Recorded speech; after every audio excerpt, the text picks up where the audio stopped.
Hola jóvenes, por favor, ¿me escuchan claramente? ¿Sí me escuchan? Hola, profe, sí, sí, se le escucha. Muchas gracias. Continuemos entonces con la clase que corresponde a esta tercera unidad. Estoy ampliando la presentación. Ahí está ampliada, ¿verdad? Ya la pueden ver en grande. Ya. Bien, estamos ya cerca de culminar la planificación establecida y presentada.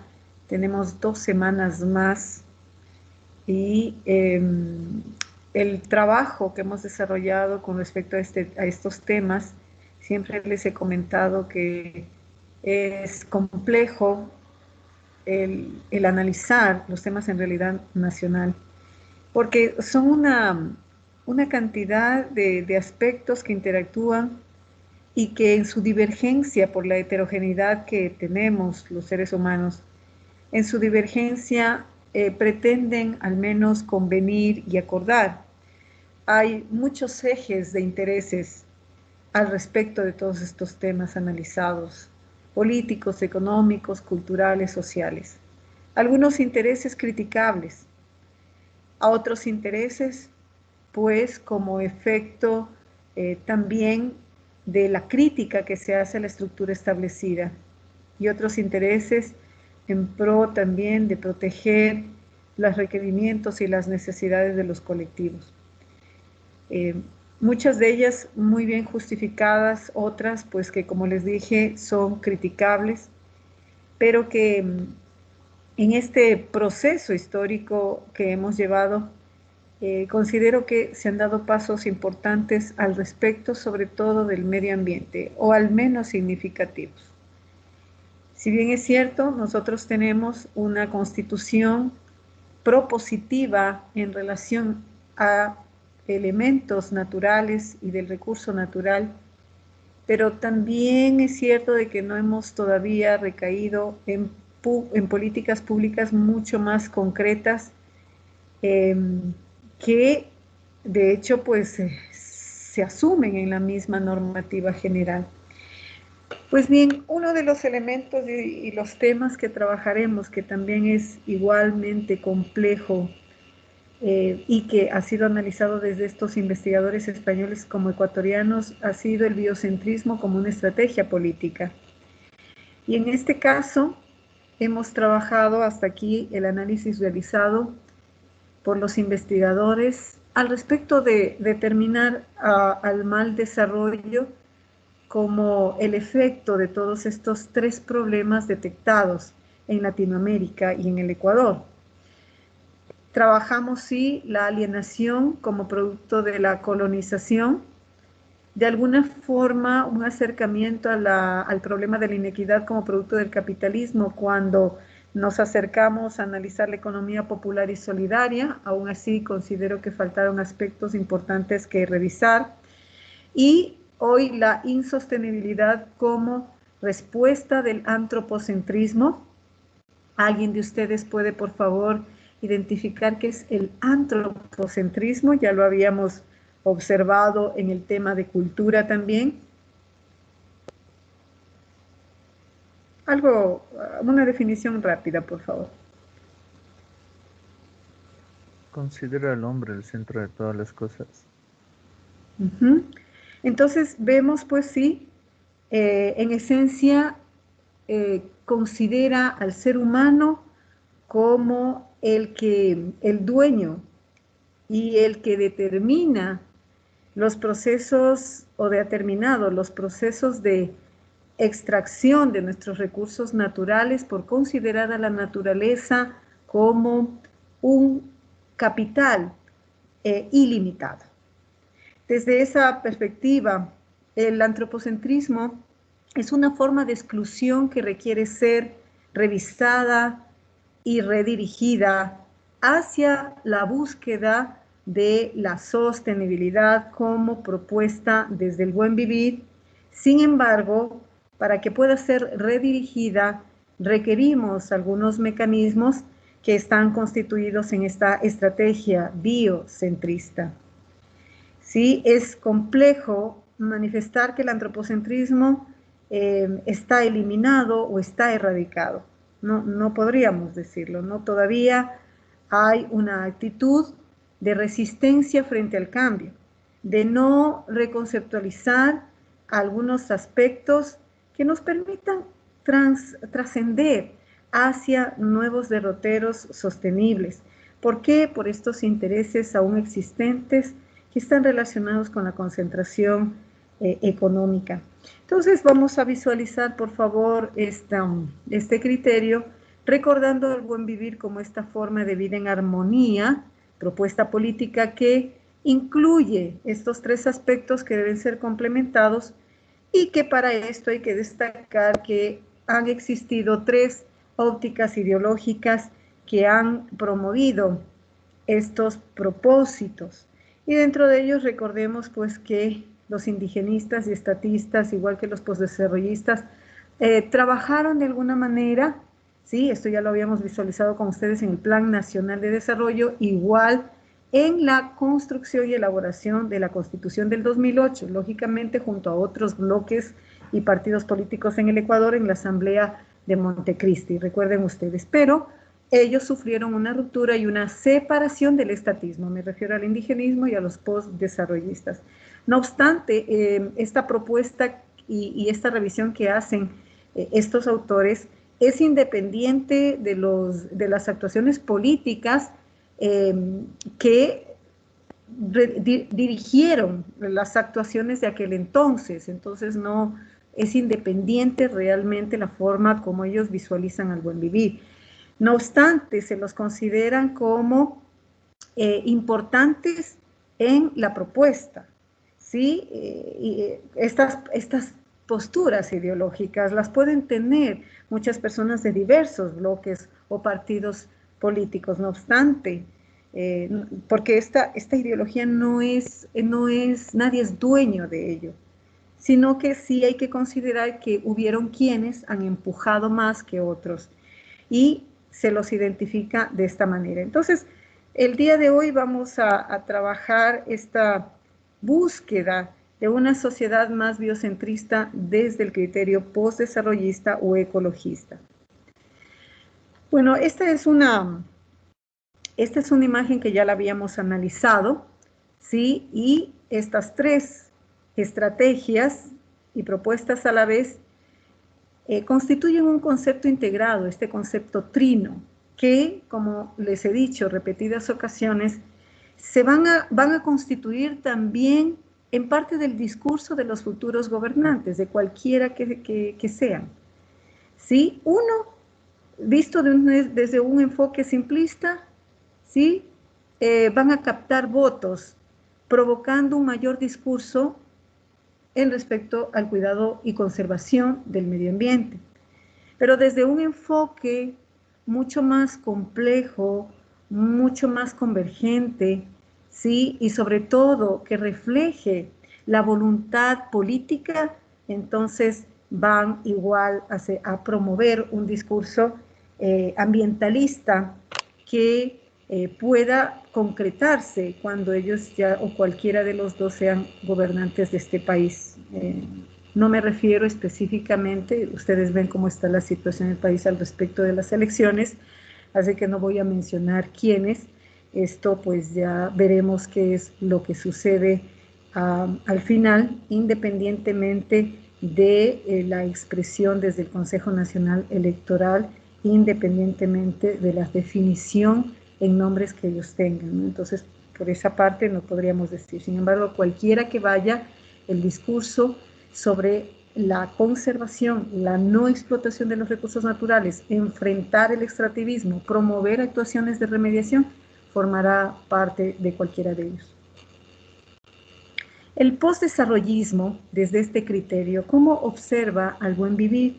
Lo considera como una utopía por reconstruir, es decir, una utopía relativa, ¿sí? Una utopía es un imaginario personal como social que se puede construir, ¿sí? Adaptando algunos mecanismos a las situaciones de aquel momento o en este caso de lo que se visualiza. Entonces, puede quedar en una simple utopía, es decir, como un imaginario, pero también puede ser reconstruido. Y eso es lo que vemos en el buen vivir. Van muchas acciones evidenciándose, entonces dejará de ser una utopía para constituirse en un hecho real, ¿verdad? El buen vivir también es considerado como esta variante latinoamericana de decrecimiento. El decrecimiento es una acción política llevada por algunas organizaciones de defensa del ambiente en los países centrales e industriales. Y digo variante porque el buen vivir sí es análoga al decrecimiento, pero es más aplicado a los países latinoamericanos.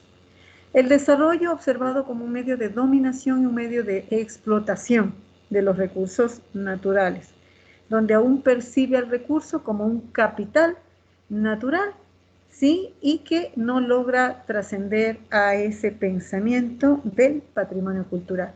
La estrategia del biocentrismo con procesos locales de participación.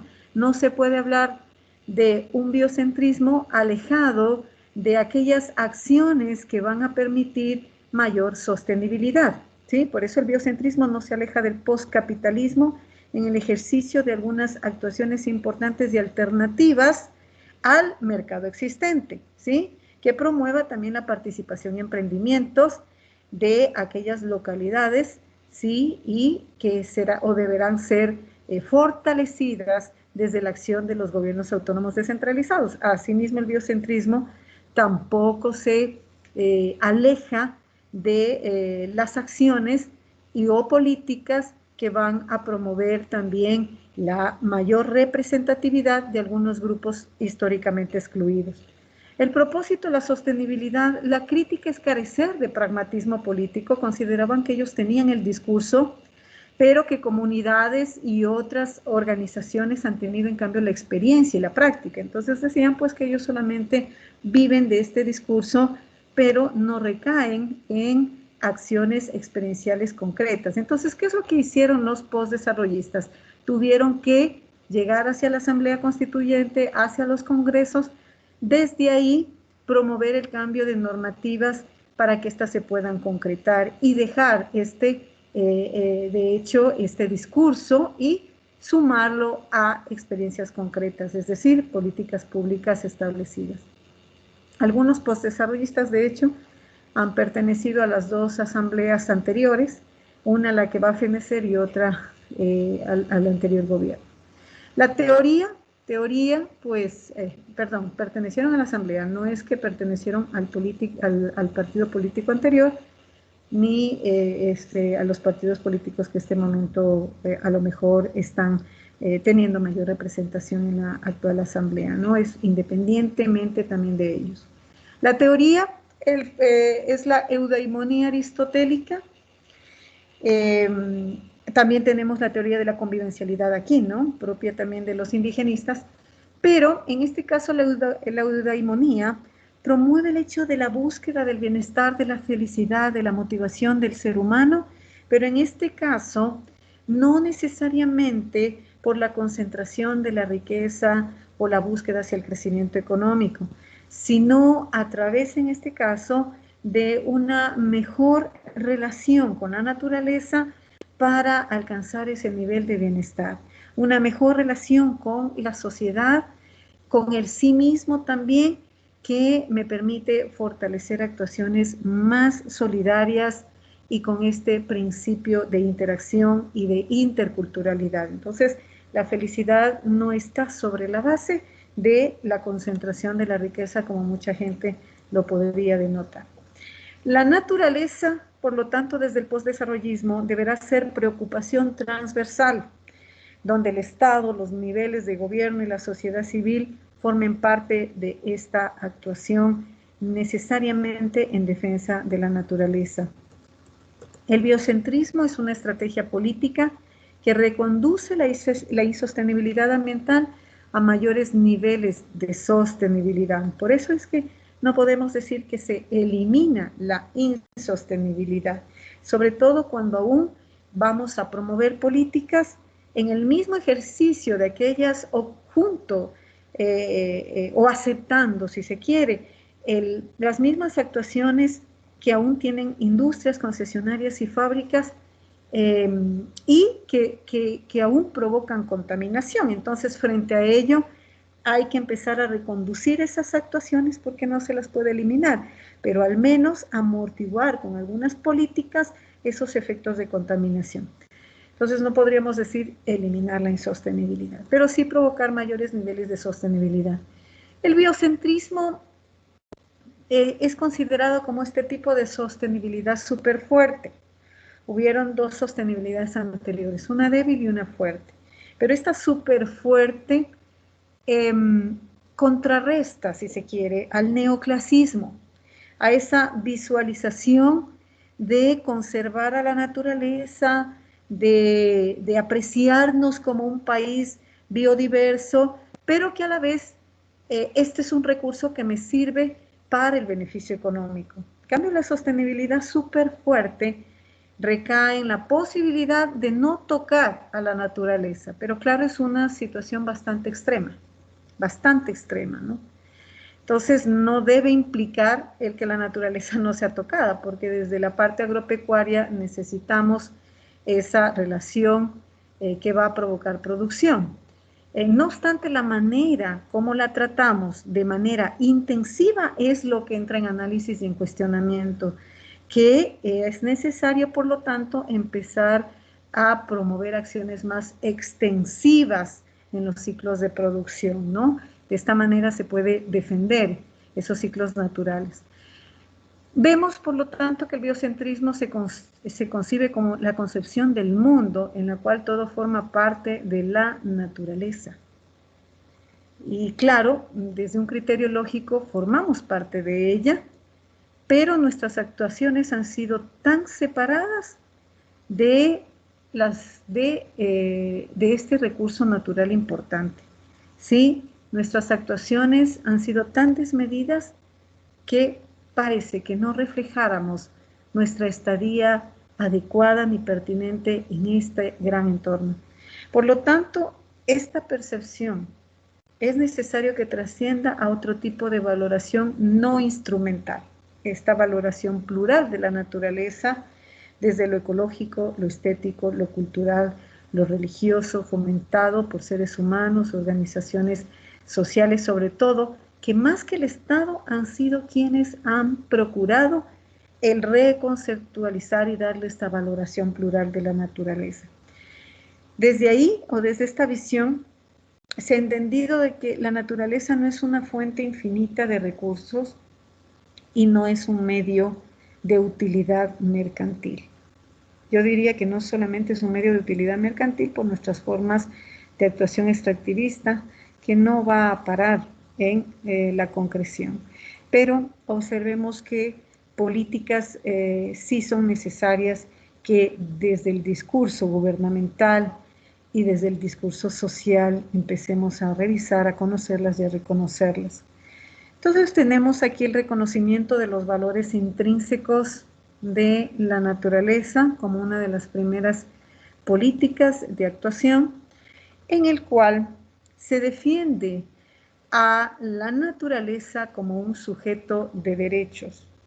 Esta defensa de estos derechos son conocidos como de cuarta generación. Ya hemos tenido de la primera, segunda, tercera, donde ha habido una declaración importante de nuestros derechos económicos, políticos, sociales, colectivos, los derechos humanos propiamente establecidos. Y tenemos los de cuarta generación, que es la naturaleza como esta entidad reconocida como una entidad viva y por lo tanto donde sus derechos son implícitos desde el mismo momento en que ha existido. Independiente de la utilidad hacia el ser humano, de lo que signifique en cuanto a la subsistencia del ser humano, pero sí vinculada a esta utilidad sistémica para el ser humano. Cuando hablo sistémica, hago referencia a esta complejidad y multidimensionalidad también que nos brinda la naturaleza en cuanto a todos sus servicios, que no solamente es único como ha sido visualizado por el desarrollo moderno, sino que es múltiple. Entonces podemos visualizar lo estético, lo espiritual, lo religioso, sí, lo paisajístico, etc. ¿sí? Entonces observamos el reconocimiento como medida de los derechos de la naturaleza que implica la búsqueda de una declaración universal de los mismos con el reconocimiento de ella como una personalidad jurídica parcial. Cuando hablo de personalidad jurídica parcial, ¿a qué me refiero, joven? De acuerdo al documento que hemos leído.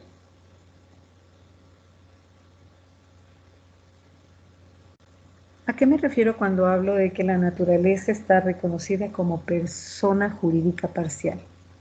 ¿O tiene una personalidad jurídica parcial? ¿A qué tiene derechos pero no deberes?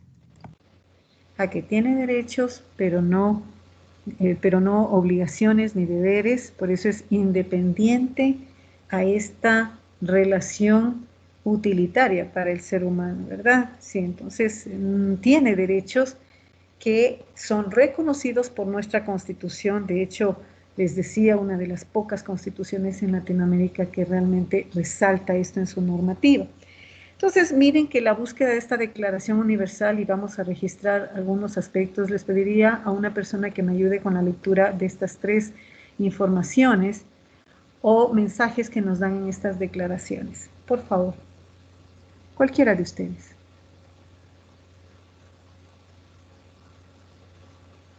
Cualquiera que... Profe, yo voy a leer. Gracias, por favor. Dice, Carta de la Naturaleza de las Naciones Unidas de 1982. La especie humana es parte de la naturaleza y la vida depende del funcionamiento interrumpido de los sistemas naturales. Toda forma de vida es única y merece ser respetada, cualquiera sea su utilidad para el ser humano. Declaración de Río 1992. Los seres humanos tienen derecho a una vida sana y productiva en armonía con la naturaleza. Río de Janeiro 2016. Declaración Mundial de la Unión Internacional para la Conservación de la Naturaleza. Acerca del Estado de Derecho en materia ambiental. La naturaleza posee un derecho intrínseco a existir, prosperar y evolucionar. Bueno, entonces creo que a través de estos 3 mensajes sí destaca, y muchas gracias al caballero, destaca este principio importante biocéntrico y a la vez promoverá a través de esta política las actuaciones que se espera en pro de rescatar este valor intrínseco de la naturaleza, entendiendo y reconociendo que somos parte de ella, independientemente de la utilidad que tenga para nosotros, ¿sí? Y que si queremos vivir en un ambiente sano, nuestra responsabilidad sobre ella es emergente. Asimismo, bueno, vemos, por ejemplo, que en este caso la Declaración Mundial de la Unión Internacional para la Conservación de la Naturaleza, más antigua, esta organización de lo que creemos, ya destaca este derecho importante e implícito que no hemos observado. Por el contrario, hemos por muchos años invisibilizado. Sobre todo aquí en la Declaración de Río 1992, permitía ya la futura promulgación que se esperaba desde la Organización de las Naciones Unidas con respecto a los objetivos del desarrollo del milenio, que de esta manera, o sea, para este cometido, ya se instaba a los gobiernos de aquel entonces que debamos revisar o que deban revisar en sus formas de gestionar la administración de sus recursos naturales el hecho de el derecho de la naturaleza, el cuidado de su biodiversidad faunística y flora debido a los problemas de tráfico ilegal de las especies y que por lo tanto irrespetaban esta acción del derecho que implícitamente ya tenía nuestro medio ambiente. Entonces, a futuro, lógicamente, se pretendió mover a través de los objetivos del desarrollo del milenio, pero no de manera tan explícita como pues podíamos destacar que sí se revisa en los objetivos del desarrollo sostenible, que son parte de la Agenda 2030. Bueno, entonces observamos de esta manera la importancia que se va fortaleciendo en defensa de la naturaleza, y quiero destacar también algunas actuaciones que reflejan esta defensa a través de las tutelas, es decir, bueno, ya lo vamos a ver como medida, a través de las tutelas que promueven la defensa de la naturaleza o han promovido la defensa de la naturaleza, y algunos casos para nada aislados porque han tenido también una información muy relevante a través, sí, de los medios de comunicación, pero sobre todo a través de los medios de comunicación promovidos por las organizaciones territoriales y ambientalistas. En este caso, el Wanganui, el Ganges y el Atrato de Colombia, la India y Nueva Zelanda son constituidos fuentes hídricas reconocidas como reservas intangibles, reservas naturales y nacionales de aquellos lugares donde se producía una minería ilegal, donde se provocaba una gran movilidad de la población por algunos motivos de tipo espiritual y provocaban procesos de comercializaciones irracionales que llevaron a los niveles de contaminación muy altos de estos lugares y también algunas situaciones de toxicidad que, claro, empezaban a deplorar estas reservas.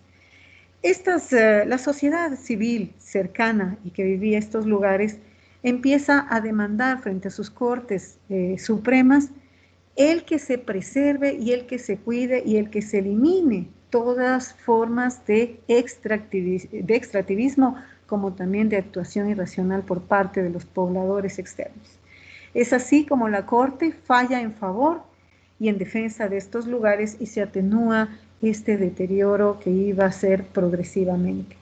Así también vemos otro caso más cercano al Ecuador, la protección del río Vilcabamba en la provincia de Loja, que a través del gobierno provincial de Loja se empezó la construcción de ciertos caminos que provocaron la alteración y el equilibrio de este río y que también afectaba su biodiversidad debido a la gran cantidad de material que se botaba en él. La sociedad civil, igual que sociedades y organizaciones extranjeras, demandaron esta actuación y, claro, también el juez local falló en favor de la protección de este lugar. Tuvieron que levantar las acciones desde el gobierno lojano y también pedir disculpas públicas y, lógicamente, remediar este entorno. Es así como también vemos que es necesario que la sociedad empiece a cuidar a la naturaleza como si fuera un niño. Pues un niño necesita de el tutelar, que es su padre o su madre. Así es la naturaleza, necesita que alguien la defienda. Y para eso están llamadas la sociedad civil. La protección también de la fauna. De hecho, uno de los problemas más grandes que hemos tenido en nuestro mar territorial, cercanamente a Galápagos, se provocaba esta afectación y esta violencia contra los tiburones al cortar las aletas y al botarlos todavía vivos hacia el océano, por parte de algunos nacionales y por parte sobre todo de extranjeros que a la vez interrumpían nuestra soberanía. De hecho, pues la organización Sea Shepherd en el Ecuador, igual que algunas organizaciones nacionales, extranjeras, llegaron hasta la Corte Nacional de Justicia del Ecuador, recriminaron estas acciones y desde ahí también se hicieron regulaciones más cuidadosas y más exhaustivas para que esto cese. Entonces, de esta manera, igual lo que veíamos con ustedes, en cuanto a la defensa en su momento de las organizaciones ambientalistas, de nuestras reservas del Yasuní, lógicamente con los impactos y los efectos que conocemos, pero que de alguna manera, gracias a las acciones que ellos han tenido en favor de esto, al menos se ha logrado ampliar las zonas intangibles en el Yasuní. Todavía igual hay mucho por hacer. Recuerden, también hablábamos del Valle de Intac, también, donde se produjo acciones de protección que fueron promulgados por la jueza local. Entonces, es muy importante también lo que se ha hecho al respecto. Entonces, quiero regresar entendiendo que la implicación de esta política del reconocimiento del derecho será en pro de conservar nuestro entorno, de prohibir la explotación de nuestro recurso natural para seguir promoviendo ciclos más naturales y sobre todo observar a la naturaleza como esa entidad viva que nuestras propias agrupaciones étnicas han promovido. Y la siguiente medida, la tutela de la naturaleza, que de alguna manera complementada con lo anterior, lo hemos dicho, en la implementación de planes transversales, sí, de cuidado ambiental. ¿Por qué digo planes transversales? No es un asunto solo del Estado, es de los niveles de gobierno, ¿sí? Y donde las organizaciones sociales también participen, extranjeras, organizaciones étnicas, porque son las que viven cercanamente a estos lugares. Y son también considerados los dueños del suelo.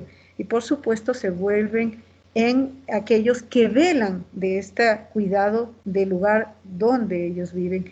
También tenemos a personas particulares, filántropos, que también están en cuidado y en búsqueda de defender a la naturaleza cuando sea necesario. Entonces, la tutela de ella es muy importante para su defensa.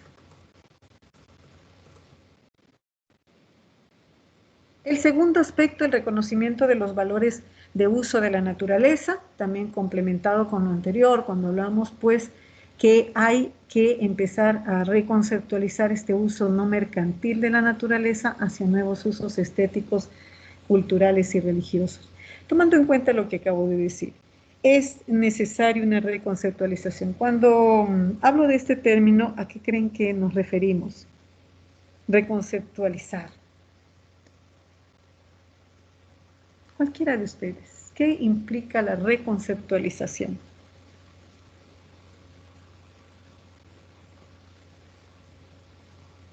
¿Qué se les viene a la mente cuando decimos reconceptualizar?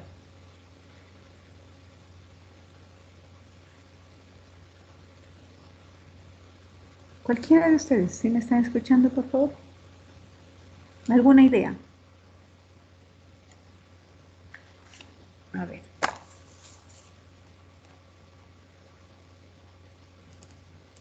¿Alguna idea?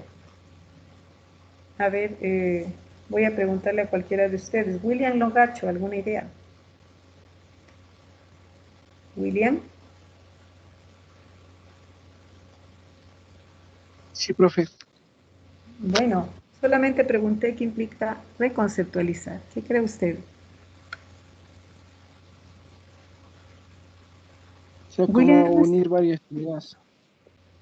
¿sí le escucha, William? ¿Sí me escucha, profe? Claro, le escucho bien, por favor.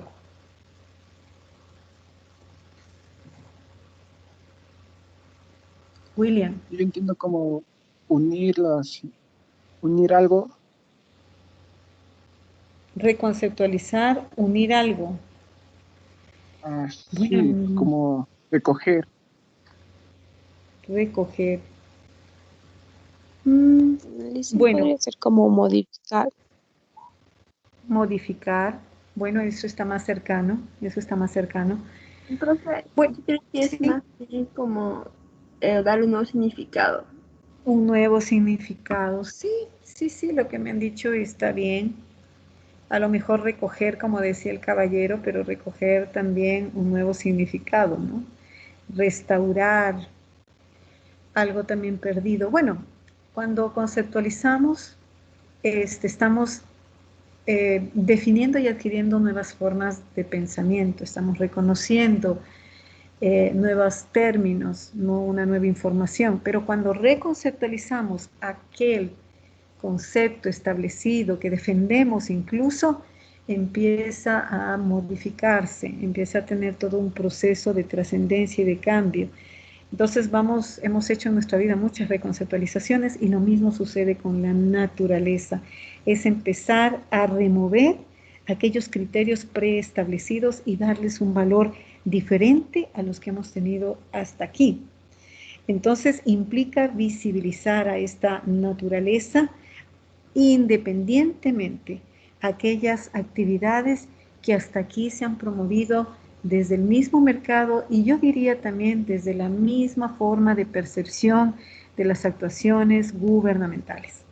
Entonces, para reconceptualizar la naturaleza es importante reconocer que desde los servicios que ésta nos brinda se van a satisfacer múltiples necesidades humanas.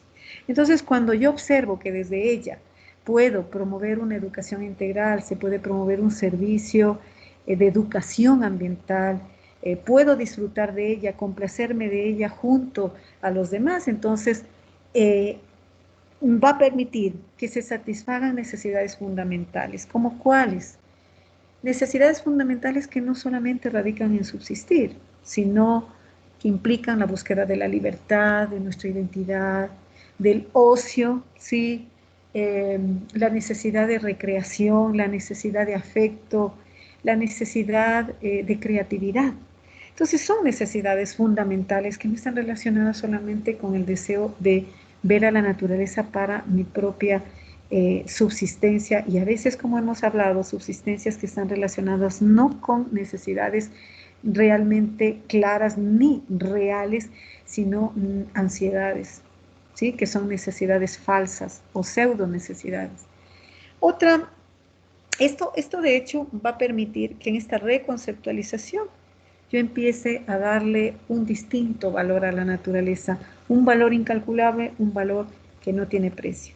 La desmercantilización es otra medida importante, tomando en cuenta que aquí lo que se promueve es, gracias a la reconceptualización, a empezar a tomar acciones desde el propio Estado, más de la sociedad civil, más que de la sociedad civil, desde este elemento. Porque desde la institucionalidad se puede regular y se puede reconducir algunas actividades económicas, como prohibir la explotación del recurso natural o al menos regularlo, regular algunas acciones que mucha gente en pro de su enriquecimiento ilícito o en pro igual de concentración de riqueza para promover un producto y distribuirlo, ha tenido que captar semillas o algún material genético de nuestras tierras, se ha llevado a otro lado y gracias a las patentes privadas se han enriquecido. Entonces también el Estado está llamado a regular estas acciones. Tomemos en cuenta que Latinoamérica es considerado como un centro de gran diversidad y aquí encontramos una gran variedad de cultivos, mucha variedad incluso de semillas, pero estas han sido sobre todo cuidadas y protegidas por las poblaciones de origen étnico de manera muy celosa, ¿no? Porque estos van a promover también pues que sigan ejerciendo su propio trabajo en la agricultura para poder abastecer a la población interna. Esa siempre ha sido la idea, ¿sí? Primero a nuestra población interna. No obstante, mucha gente ha lucrado de esto porque ha captado este material genético, se lo ha llevado y ha sido parte de la utilidad que han tenido grandes industrias biotecnológicas. Entonces, no es justo que esto siga sucediendo y por eso algunas patentes privadas igual tienen que prohibirse. Entonces, esto es lo que se promueve desde la desmercantilización. Ahora, tomemos en cuenta que al respecto, sobre todo de los cultivos, se vuelve en un conflicto para los países latinoamericanos y para aquellos que quieren aprovechar de esto. Sí, porque hay que considerar que la demografía sigue extendiéndose. En países como el nuestro, crece en lentitud, pero crece. Entonces, si hay mayor demografía, pues va a haber mayor demanda alimentaria. ¿Y alimento como qué? Aparte de la carne, del pollo, de los lácteos, habrá la demanda de cereales y por lo tanto van a tener que aumentar las tierras para el cultivo. Y si aumentan las tierras para el cultivo, asimismo aumentan igual el uso de herbicidas, fertilizantes, también se requerirá agua. Entonces, la agricultura se vuelve en este centro de conflicto, como les he dicho, para promover riqueza gracias a la relación transable. Cuando me refiero a la relación transable, es la búsqueda solamente de procesos de exportación, pero no se interesan sobre todo los gobiernos de abastecer primero a su ciudadanía y garantizar la soberanía alimentaria en sus propias localidades y pueblos, que reflejan un gran problema de pobreza aún y de falta de alimentación. Entonces, cuando hablamos de este conflicto, pues que sí provocará la agricultura, sobre todo los cultivos, será porque aún desde el gobierno no se reconceptualiza este pensamiento y seguimos mercantilizando toda nuestra potencial natural. Al respecto de ello, quise traer esta información, sí antigua a la vez, pero deben haberla escuchado, y fue el uso del glifosato, que fue un herbicida bastante utilizado en la agricultura, en la jardinería también, y fue calificado por la Organización Mundial de la Salud como probablemente cancerígeno. Esto pues tuvo una batalla increíble, sobre todo porque por iniciativa ciudadana a nivel europeo se recogió más de 1 millón de firmas en aquel entonces, y se exigió a las autoridades competentes que prohibieran su circulación y su venta. El Ecuador no fue un lugar que fue la excepción en aquel entonces del uso del glifosato. Entonces vemos que el 100% de mujeres estudiadas recibieron el impacto de las fumigaciones, tuvieron síntomas de intoxicación y presentan lesiones genéticas en el Ecuador.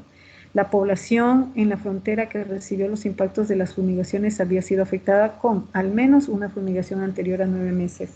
Entonces, notamos este gran problema que se produjo como una de las ventas más importantes que tuvo en su momento Monsanto, cuya empresa, el dueño fue Bayer o ha sido Bayer. Y claro, de una manera discriminativa se empezó a vender en grandes proporciones y era difícil que lo saquen del mercado. Pero ya pues el glifosato posteriormente ya fue considerado incluso como un arma de destrucción masiva que destacó que no solamente afectaba a la biodiversidad del agua, del suelo, sino también y sobre todo a la salud de las personas. Entonces miren estos procesos de mercantilización que aún se dan desmedidamente y las afectaciones como se han ido promoviendo. No estoy hablando de todos los elementos químicos, lógicamente, pero este es uno de los ejemplos. Al respecto de la tercera política, permítanme ver la hora, cómo estamos en tiempo. Bueno, vamos a ir terminando. La modificación de los valores de cambio de la naturaleza, permítanme terminar estas en unos 10 minutos, por favor. Empezamos, es necesario que se reconceptualice, como les he dicho, se desmercantilice, pero cuando hablamos de modificar estos valores de cambio, es que el mercado en sí mismo empiece a revisar la actuación que tiene o ha tenido con la naturaleza. ¿Por qué? Porque ellos han sido también los que han determinado estos precios de los bienes y servicios que sí tienen que ser regulados desde el Estado. Por lo tanto, han habido muchas fallas del mercado. ¿Sí? Estas fallas del mercado, ¿a qué consideramos fallas del mercado? Aquellas acciones que por efecto de su producción y comercialización han provocado alteraciones a terceros sujetos. En este caso, a los mismos seres humanos, en este caso también a la naturaleza. ¿Sí? Entonces, por un lado, se puede explotar un mineral en Sudáfrica, donde niños y niñas menores de 10 años tienen que sufrir las afectaciones al respecto, ¿sí? Donde el narcotráfico y la guerrilla predomina este mercado, ilícito a la vez, y claro, con ello se permite, y a través de este mineral, en cambio, elaborar celulares que van en beneficio de otra población. Sin embargo, como les digo, una externalidad negativa de esto es la afectación al hablar del derecho del ser humano. Entonces, así es como se producen estas fallas del mercado. Entonces, ¿qué se quiere hacer al respecto de ello? El Estado lo que quiere podría hacer es modificar estas actuaciones, atenuar estas fallas del mercado que aún continúan y continuarán.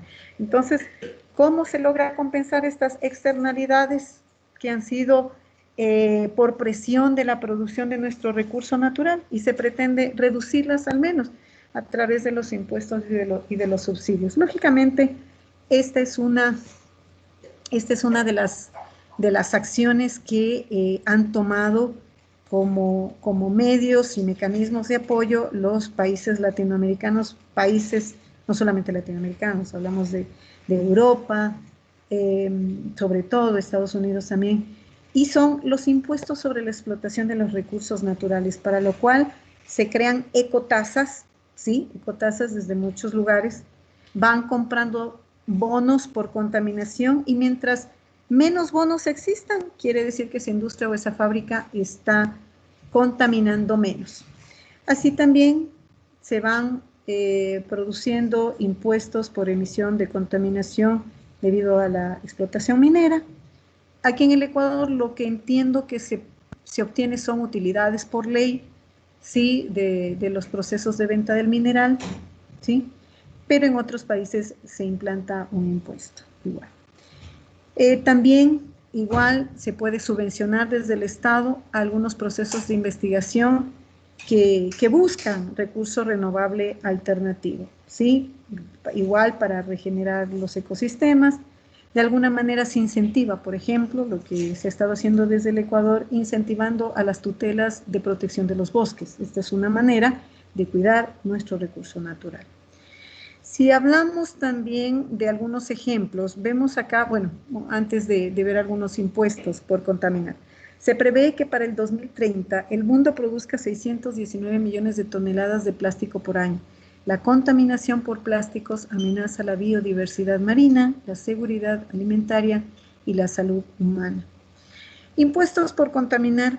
Algunos ejemplos: impuesto especial sobre producción y servicios a la gasolina, impuestos por niveles de ruido, impuestos por emisiones del CO2, impuestos a la minería, impuestos para la protección de la capa de ozono. Algunos otros ejemplos, por ejemplo, en este caso Australia, tasas por sonido de aviones. El 100% de este ingreso se utiliza para disminuir el ruido cerca de los aeropuertos. Igual manera, la tasa por desperdicio, el 55% de ingresos se va al Fondo de Manejo de Desperdicios, el resto al presupuesto general. Impuesto a la tierra, el ingreso se utiliza para financiar el costo de proveer tierra, carreteras y espacios públicos. En Chile, por ejemplo, que es uno de los países que más ha generado procesos importantes de reducción de emisiones de gases de efecto invernadero, y sobre todo conocemos que Chile es una de las potencias muy importantes dentro de la explotación minera. Pero claro, tiene que actuar sobre la base de esto. Derechos de extracción y exploración minera, el 70% de los ingresos va al Fondo Regional de Desarrollo y el 30% restante a las regiones en donde se desarrolla la actividad minera. Como ustedes comprenderán, son políticas de valores de cambio, pero asimismo sí pueden entrar en controversia con aquella percepción súper fuerte, como les decía, de que se observa para promover la sostenibilidad, que es erradicar todos estos procesos mineros, ¿no? Pero en este caso lo que se hace es permitirlos y atenuar sus efectos gracias también a colocar o agravar impuestos y otras más que ustedes lo pueden ver. Al respecto de lo mismo, pero en relación a disminuir en cambio el consumo de bienes y servicios, no se puede hablar de que se elimina el consumo, imagínense lo que pasaría. Entonces lo que se hace es compensar estas también externalidades que provoca el consumo. Entonces vamos a ver que aquí hay o se promoverán impuestos selectivos al consumo. En este caso, en el Ecuador hubo un impuesto verde que fue eliminado, me parece que entre el 2019, no recuerdo si término del 2018 o inicios del 2019, fue radicado por la Asamblea debido a que esta administración de todos los recursos obtenidos no estaban plenamente dirigidos a atenuar el deterioro o a remediar el deterioro ambiental. Entonces, debido a esta situación, se lo elimina. Sin embargo, en otros países, este impuesto verde se mantiene, porque esta es una idea muy propositiva. No obstante, lo que se tenía que adecuar y reorientar es la manera como se administra este recurso. No tiene que ingresar a todo el presupuesto general, sino más bien ser un fondo especial y que se utilice exclusivamente para esta problemática. Entonces también vemos impuestos a los cigarrillos, impuestos al consumo de la gasolina, por ejemplo, el impuesto al diésel que se utiliza para, o aquellas fábricas que aún han utilizado el diésel para el manejo de su maquinaria, ¿no? Subvenciones a la desmaterialización, en cambio del producto, ¿no? Del consumo. Aquí ustedes ven que uno de los aspectos muy importantes promovidos ha sido la reutilización de un bien material, para que no tengamos que desecharlo tan pronto cuando éste aún puede servir. ¿Sí? Ya se lo observa a través de bienes propiamente dichos que son manejados desde los procesos de trueque y asimismo también son manejados para una segunda venta. En este caso también se puede utilizar o se puede prever como mecanismo el compostaje, que hoy por hoy gracias a los procesos de emprendimiento también se están elaborando porque es un material de origen orgánico que puede descomponerse fácilmente para ayuda y fertilización también de los suelos, ¿sí? Acá los impuestos a la importación, por ejemplo, bueno, en este caso aquí en el Ecuador lo que sí hemos tenido es el impuesto a la salida de divisas, porque la gente trae algún material suntuario que implica la presión también a ciertos recursos y una de las actuaciones del Ecuador fue colocar este impuesto. Desde mi criterio este impuesto sí tiene que ser más focalizado porque lo que también se importa es materia prima, ¿no? Y que es necesaria y tendrá que ser al menos reducido ese impuesto. Pero en este caso lo que ha pensado el Ecuador es ir reduciendo este ISD hasta el 2022 para eliminarlo totalmente. Sin embargo, en otros lados más bien lo que se hace es buscar los mecanismos para seguir gravando con impuestos. La subvención al autoconsumo es un subsidio que permite que el Estado pueda en este caso, gracias al apoyo, promover capacitaciones, también entregar maquinaria para el consumo local, para ayudar a algunos emprendimientos y, por ejemplo, aquí una de las experiencias importantes que ha tenido Chile es el programa de las casas solares y han tenido pues que las comunidades, independientemente de la clase social, ¿sí?, que se encuentren, poder obtener estos paneles solares y siempre y cuando el gobierno central pueda aportar con el 50% de ayuda de compra para estos bienes. Entonces, de esta manera hay una alternativa en el uso de esta reserva más regenerativa y más renovable.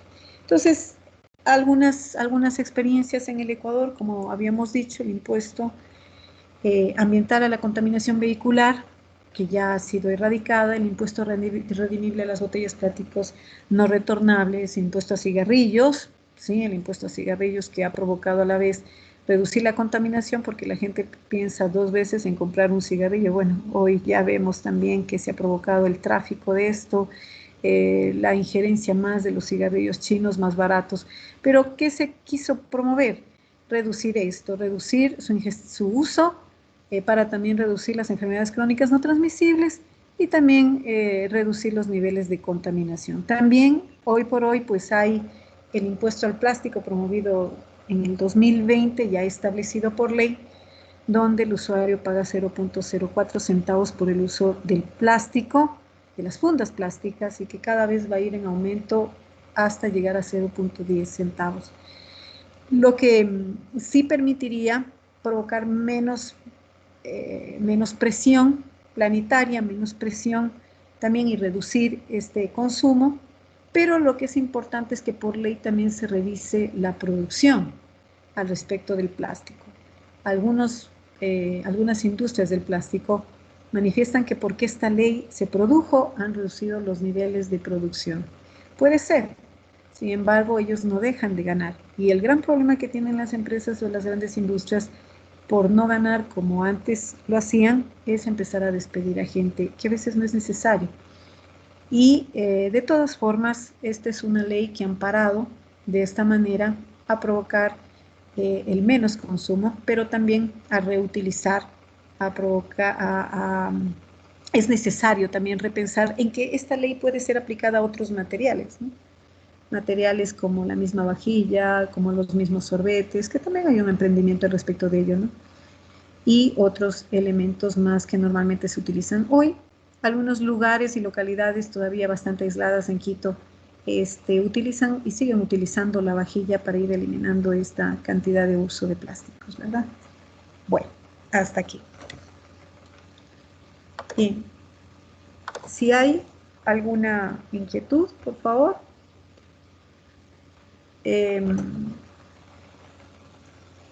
El día de ayer dieron ustedes su prueba. Si alguien tuvo algún problema, por favor, que me escriba por Teams internamente. Yo le escucho y a ver qué justificación hay al respecto de su dificultad por dar la prueba. Recuerden, por favor, ya había hablado con ustedes sobre el trabajo que deben presentar para la próxima semana. Y hasta aquí sería todo. Si hay alguna inquietud, por favor.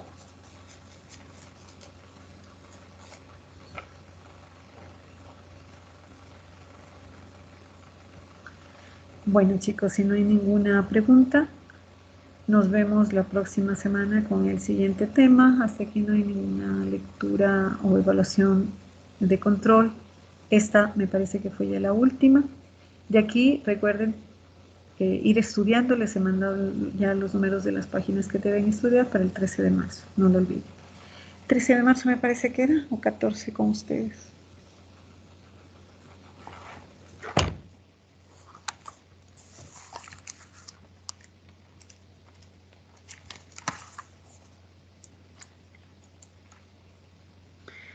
Sí, 13 de marzo. Bien, chicos, nos vemos. Que les vaya bien.